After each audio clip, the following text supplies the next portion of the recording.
சிம்மராசி நேயர்களே, சார் நேத்து ஒரு தெலுங்கு படம் பார்த்தேன் சார். என்ன ஃபைட்டுன்றீங்க? ஏங்க தெலுங்கு படம்னாலே ஃபைட் இருக்குங்க. அதுலயும் இந்த ஃபைட்டு சார் மொத்தமா ஒரு 2000 பேரு வந்து ஹீரோவை அடிக்கிறாங்க சார். சளைக்காம ஹீரோவும் 2000 பேரையும் அடிக்கிறாரு. எனக்கு தெரிஞ்சு தெலுங்கு ஃபைட்டர்ஸ் யூனியன்ல மொத்தமா இருக்கிற எல்லா ஃபைட்டரையும் கூட்டின்னு வந்திருக்காங்கன்னு நினைக்கிறேன். அந்த 2000 பேரையும் அந்த மனுஷன் அடிச்சு துவைச்சு போட்டது இருக்கே. Oh my God, oh my God, வேற லெவல் சார். என்ன பார்த்து எனக்கு தான் லைட்டா கிருகிருன்னு வந்துருச்சுன்னு நீங்க உங்க எக்ஸ்பீரியன்ஸை ஷேர் பண்ணுவீங்களாம். தெலுங்கு படம்லாம் அப்படிதான் இருக்கும். இஷ்டம்னா பாருங்க, இல்லனா போயிட்டே இருங்க. எங்களை கூட்டு வச்சு ஏங்க முகம் போடுறீங்க அப்படின்னு வாங்கலாம். கன்னிராசி நேயர்களே, எங்க அப்பா எவ்வளவு பெரிய வேட்டைக்காரர் தெரியுமா? டைனோசர் எல்லாம் அசால்ட்டா சுட்டு இருக்காருன்னு உங்க பையன் சொல்லும் போது எல்லாரும் திக்குமுக்காடி போயிடுவாங்களாம். டைனோசரா? உங்க அப்பா சுட்டு இருக்காரா? அடே இப்பதான் டைனோசரே கிடையாதேடா அப்படின்னு எல்லாரும் மல்லு கட்டும் போதே எப்படி இருக்கும், எப்படி இருக்கும்ன்றேன். அதான் எங்க அப்பா எல்லாத்தையும் சுட்டுட்டாரு. நல்லா வருவடா நல்லா அப்படின்ட்டு தெரிச்சு ஓடுவாங்களாம் உங்க பையன் பேசுற பேச்சை கேட்டு. விருச்சிக ராசி நேயர்களே, டாடி பொண்ணு பார்க்க போறோம், போன மீட்டிங் மாதிரி சொல்லி அசிங்கப்படுத்துறாத சரியா? யோ இப்பதான் சொல்லின்னு இருக்கேன் கொட்டாத அப்படின்னு திரும்ப திரும்ப அதே சொல்ற. அடே நீ சொன்னதுக்கு கொட்டணண்டா, அது கூட சொல்லக்கூடாதா அப்படின்னு அன்பா பேசிக்குவீங்களாம் அப்பாவும் பிள்ளையும். துலாம் ராசி நேயர்களே, சின்ன வயசுல எங்கெங்கோ போறேன்னு வீட்டுல போய் சொல்லிட்டு ஸ்கூல் காலேஜ் எல்லாம் கட் அடிச்சுட்டு சினிமாவுக்கு போயிருக்கேன். முறையா சினிமாவுக்கு போறேன்னு வீட்டுல சொல்லிட்டு கட் அடிச்சுட்டு வெளியில சுத்தறேன்டா. படமாடா எடுத்து வச்சிருக்கீங்க. இதுல 40 கதை கேட்டு வர தூங்கினானா அப்படின்னு ஃபீல் பண்ணுவீங்களாம் சார். உங்க நிலைமை நினைச்சு எல்லாருமே வருத்தப்படுவாங்களாம். மகர ராசி நேயர்களே, ஹாய்ங்க, நான் உங்களை எப்படி கூப்பிடுறது? கங்கான்னு கூப்பிடுங்க. நைஸ் நேம்ங்க. தேங்க்யூங்க, நீங்க கியூட்டா இருக்கீங்க. ஏங்க நான் டிபியே வைக்கல, கியூட்னு எப்படி சொல்றீங்க? இல்ல கங்கான்னு பேர் இருக்கிறவங்க எல்லாம் கியூட்டா தாங்க இருப்பாங்க. உங்க ஃபுல் நேம் என்ன? கங்காதரன். பகலே இத ஃபர்ஸ்டே சொல்ல மாட்டியாடா?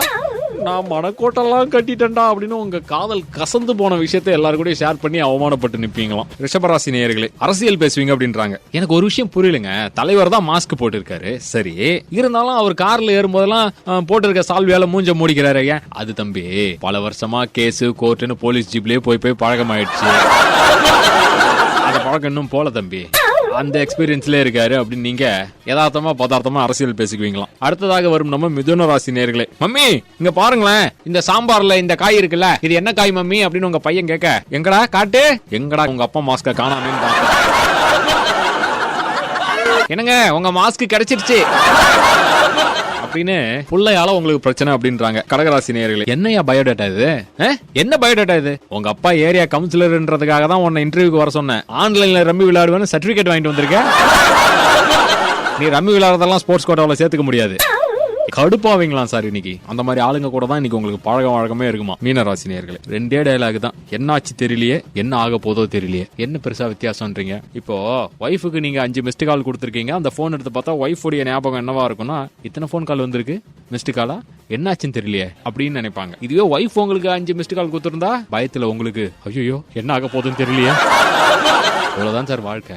புரியுதா புரியுதா அப்படின்னு பல பேருக்கு பாடம் அனுப்பிங்களாம். விருச்சிக ராசி நேயர்களே, சார் நம்ம கதைப்படி ஹீரோ என்ன பண்றாரு, கிளைமேக்ஸ்ல வில்லனை பெட்ரோல் ஊத்தி எரிகிறாரு சார். அவனுடைய கம்பெனி எல்லாம் டீசல் ஊத்தி கொளுத்துறாரு சார். நீங்க சொல்லும் போதே யோ இது லோ பட்ஜெட் படம்யா, உன் இஷ்டத்துக்குலாம் செலவு பண்ண முடியாது, சிம்பிளா வில்லனை ஹீரோ AK-47 சுடுறாரு.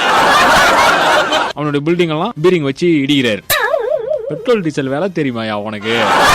நீ பண்ண அசால்ட்டா சொல்லிட்ட அப்படின்னு நீங்க நாட்டு நடப்ப புட்டு வைப்பீங்களாம், ப்ரொடியூசரா இருந்தாலும் கூட. சிம்மராசி நேயர்களே, எல்லா படத்தையும் டொரண்ட்ல டவுன்லோடு பண்ணி பார்த்து இவனுக்கு பொண்ணு போட்டோ பாடுறான் அப்படின்னா அதையும் நீங்க அதுலயே அனுப்புங்க, நான் டவுன்லோடு பண்ணி பாக்குறேன் அப்படின்றான். இதெல்லாம் தப்பு மைசன். ஏற்கனவே 90s கிட்டுக்கு கல்யாணம் ஆகிறது இல்ல, தோணி தொலைங்கி உனக்கு ஒரு பொண்ணு கிடைச்சிருக்கு, அதையும் நீ டவுன்லோடு பண்ணி தான் பாப்போம் அப்படின்னா வேலைக்கு ஆகாது ராஜா.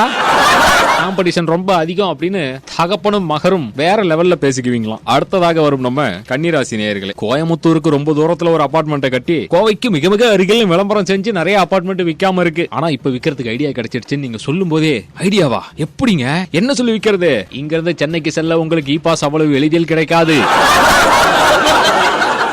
சொல்லி பாருங்க எப்படி சேல்ஸ் அமோகமா பிச்சுக்கிட்டு போகுதுன்னு மட்டும் பாருங்க. ராஜதந்திரி ஐயா நீங்கள் அப்படின்னு உங்களை பார்த்து ஆச்சரியப்பட்டு போவாங்களாம்.